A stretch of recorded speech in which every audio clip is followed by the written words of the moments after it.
Pascal అనే ఒక విజ్ఞానవేత్త ఒకసారి ఇలా అన్నాడు, ఈ ప్రపంచంలో ఎన్నడూ ఏమీ ఉండి లేదనుకుంటే ఎన్నడూ ఏమీ లేదన్నమాట. ఒకసారి ఈ ప్రపంచాన్ని చూస్తే అది తనంతట తానే ఈ రూపానికి వచ్చి ఉండలేదని మనకు తెలుస్తుంది. ఎవరో దానిని సృష్టించారనిపిస్తుంది.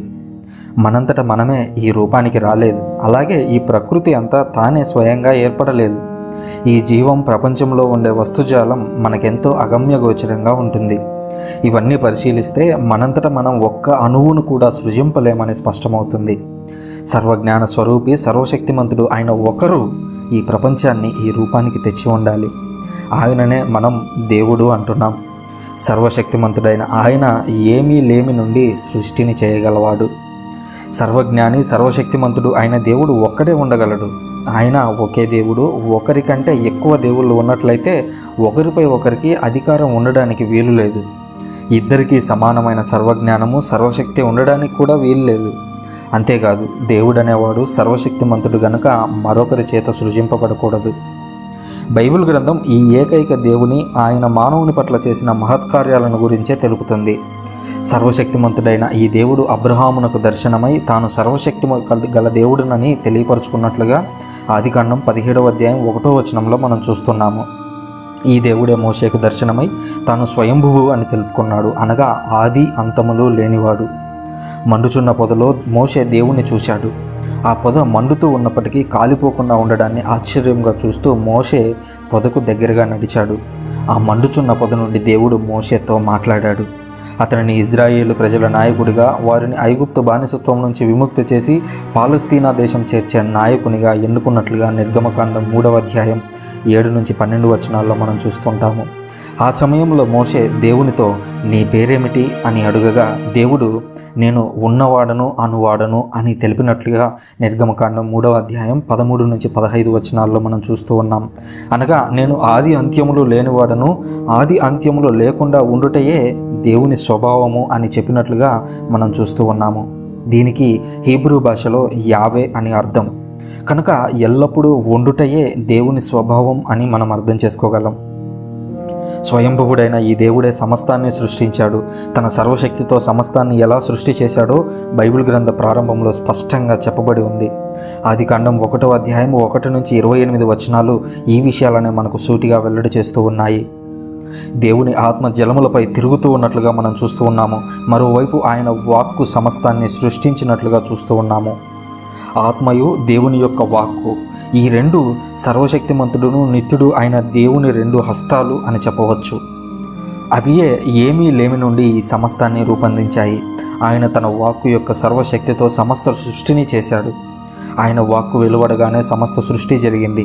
ఆయన సూర్యచంద్రులను, చెట్లు చేమలను, జంతుజాలాన్ని, కడన మానవుడిని తన సర్వశక్తితో సృజించాడు. కనుక సృష్టింపబడిన ఏ వస్తువు దేవుడు కాజాలదు. మానవుడు తన అజ్ఞానం వలన ఈ సృష్టి వస్తువులని, దేవుళ్ళని ఆరాధించాడు. తన వాక్కుచే సమస్తాన్ని సృష్టి చేశాడు దేవుడు. ఈ వాక్యే మానవ రక్షణార్థం మానవ రూపం దాల్చి మానవుని చెంతకు చేర్చే, మానవుని దేవుని చెంతకు చేర్చే రక్షణ మార్గం ఏర్పరిచినట్లుగా యోహాను శుభవార్త 1వ అధ్యాయంలో మనం చూస్తాము. దేవుని ఆత్మ అయిన పవిత్రాత్మ శక్తితో వాక్కు మానవ రూపం దాల్చినట్లుగా లూకా శుభవార్త 1వ అధ్యాయం 26 నుంచి 38 వచనాల్లో మనం చూస్తూ ఉన్నాము. దేవుడు మరియ తల్లి పుత్రుడిగా ఈ లోకంలో జన్మించాడు. మరియా నజరేతులో నివసిస్తున్న ఓ కన్యపిల్ల. గాబ్రియేలు దూత ద్వారా ఆమెకు దైవ సందేశం అందింది. దూత ఆమెతో దేవుని తల్లిగా ఉండడానికి ఎన్నికైనదని, ఆమె గర్భం దాల్చి కుమారుని జన్మనిస్తుందని చాలా వివరంగా చెప్పాడు. ఆమె గర్భం ధరించడం మానవ సహకారంతో కాదు కానీ పవిత్రాత్మ శక్తితోనని దూత స్పష్టంగా ఆమెకు చెప్పినట్లుగా లూకా శుభవార్త 1వ అధ్యాయం 31 నుంచి 35 వచనాల్లో మనం చూస్తాం. మరియమ్మ అందుకు అంగీకరించింది. ఆ క్షణమే ఆమె గర్భంలో సర్వశక్తిమంతుడు మానవ రూపం దాల్చాడు. ఈ దైవసుతుడు బెత్లెహేము నగరంలో కన్య మరియమ్మ నుండి జన్మించాడు. అతడే యేసుక్రీస్తు. దేవుడు తాను స్వయంభువునని, యావేనని మోషేకు తాను తెలియజేసుకున్న ఘటనను చూశాం కదా. స్వయంభువునకు హీబ్రూ పదం యావే, దీనికి గ్రీకు పదం ఇమి. యేసు ప్రభువు ఈ ఇమి అనే నామాన్ని తనకు తాను చాలాసార్లు అన్వయించుకున్నాడు. ప్రత్యేకించి యోహాను సువార్తలో ఇమి అనే పదాన్ని తనకు తాను చాలాసార్లు అన్వయించుకున్నట్లుగా మనం చాలా సూటిగా చూడగలం. మీరు నేను ఉన్నవాడను స్వయంభువును అని విశ్వసింపని ఎడల మీ పాపంలోనే నశింతురు యేసుక్రీస్తు యూదులతో చెప్పడాన్ని మనం చూస్తూ ఉన్నాం. అంతేగాక మీకు రక్షణ కావాలంటే నిత్యుడనైన నన్ను విశ్వసించండి అని ఆయన వారితో చెబుతూ ఉన్నట్లుగా చూస్తూ ఉన్నాం. యోహాను శుభవార్త 8వ అధ్యాయం 28వ వచనంలో యేసు యూదులతో తర్కిస్తూ ఉన్నాడు. వారు ఆయనను మెస్సయ్య అని అంగీకరించట్లేదు. మానవ రూపం దాల్చిన దేవుడని విశ్వసించడం లేదు.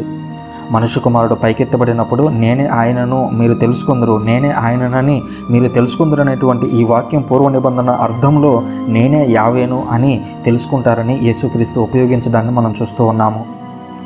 అది దేవుని శక్తిని వెల్లడి చేస్తుంది. యేసు పునరుత్థానమందు ఆయన మహిమ వ్యక్తమవుతుంది. యేసు తప్ప స్వయం శక్తితో పునరుత్థానమైన వ్యక్తి మరి ఒకడు లేడు. ఈ అత్యద్భుత సంఘటన ద్వారా యేసు తానే యావే దేవుడినని నిరూపించుకున్నాడు. మరలా యోహాను శుభవార్త 8వ అధ్యాయం 58వ వచనంలో యేసు యూదులకు ఈ విధంగా వివరించి ఉన్నారు. అబ్రహాము జన్మించుటకు పూర్వమే నేను ఉన్నాను.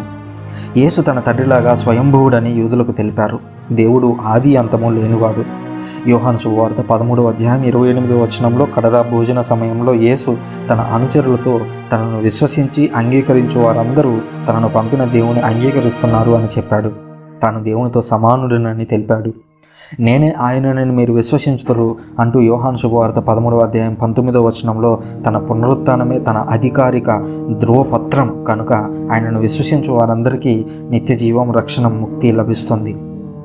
ఆయన అన్నింటికీ ఆది అంత్యము యేసుక్రీస్తునందు తప్ప రక్షణ పొందుటకు మరొక మార్గం లేదు. మన రక్షణార్థం దేవుడే మానవుడయ్యాడు.